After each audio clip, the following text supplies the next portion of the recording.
Just this afternoon, I got this text. I'm sure none of you have gotten one like this before from T-Mobile, free message.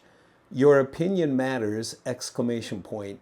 Please take a few minutes to tell us about your experience.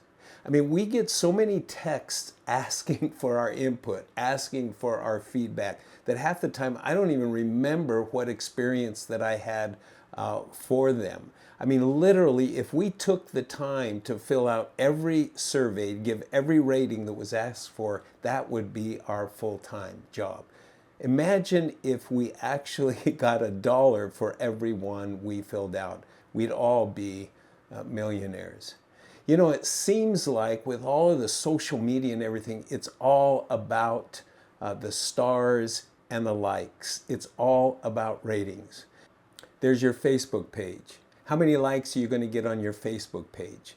And then there's your YouTube channel. How many likes are you going to get on your YouTube channel? And then don't forget your Facebook post of your YouTube channel post. You're going to need a lot of likes then. And then, of course, there's Twitter, or X now. You're going to need some likes there. And then there's Facebook stories. Don't forget those on Facebook. That's the video. You're going to need some likes there. And then, oh, by the way, don't forget there's Instagram, not to even mention TikTok.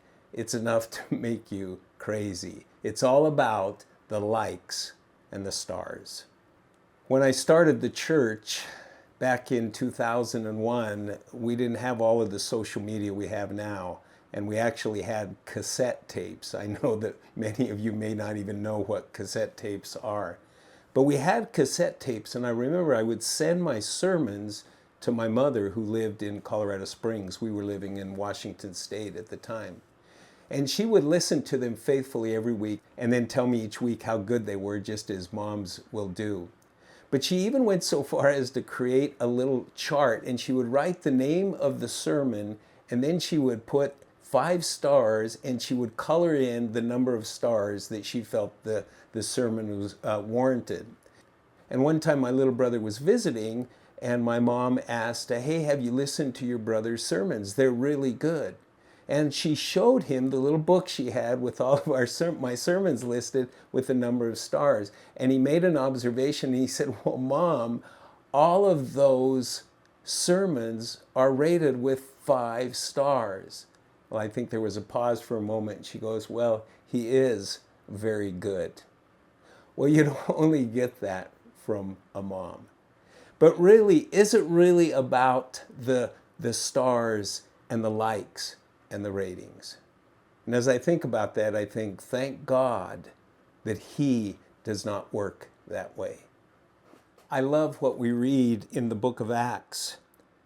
When the Gentiles, the non-Jews, hear the good news of the gospel, the joyful message from God that leads to salvation, and here's what we read. So Peter opened his mouth and said, truly I understand that God shows no partiality, but in every nation, anyone who hears him and does what is right is acceptable to him. Aren't you grateful that God doesn't sit in heaven with a rating of 1, 2, 3, 4, or 5 stars? If we are in Christ, then we get a 5-star rating. Every one of us. There is no partiality with God.